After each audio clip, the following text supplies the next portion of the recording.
السلام علیکم ورحمۃ اللہ وبرکاتہ۔ بسم اللہ الرحمن الرحیم، نحمدہ ونصلی ونسلم علی رسولہ الکریم۔ معزز ناظرین، امید ہے آپ خیریت سے ہوں گے۔ آج کی ہماری ویڈیو کا عنوان ہے مسلم فاتحین کا غیر مسلموں کے ساتھ حسن سلوک اور بہترین طرز عمل۔ اگر آپ تاریخ کا مطالعہ کریں تو اسلام سے پہلے اندھیرا اور ظلم و جور کا دور تھا، خواہ وہ مہذب تہذیب ہو، مہذب کوئی ملک ہو یا غیر مہذب، وہ روم ہو، ایران ہو، ہندوستان ہو یا عرب کے صحرا ہو یا اس کے علاوہ دنیا کے جتنے بھی خطے ہیں، اس میں بدی کا دور دورہ تھا اور ظلم کا دور دورہ تھا۔ اسلام آیا،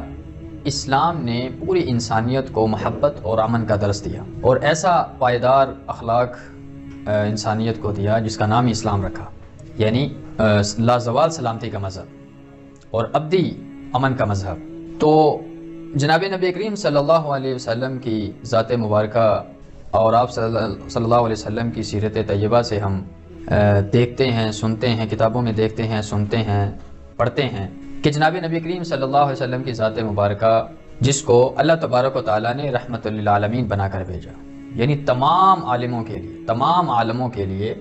رحمت بنا کر بھیجا، اور آپ صلی اللہ علیہ وسلم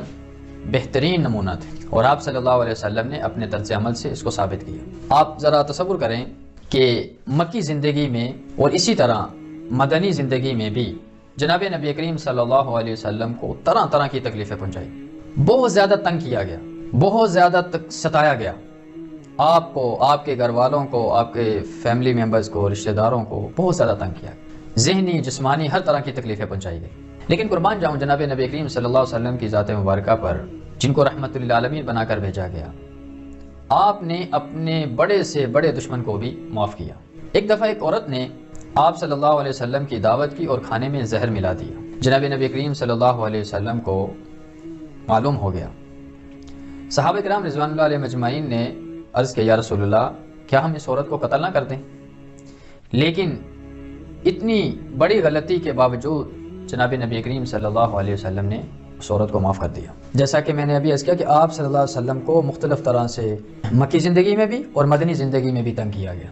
فتح مکہ کے موقع پر جب آپ صلی اللہ علیہ وسلم کے پاس پورا اختیار تھا،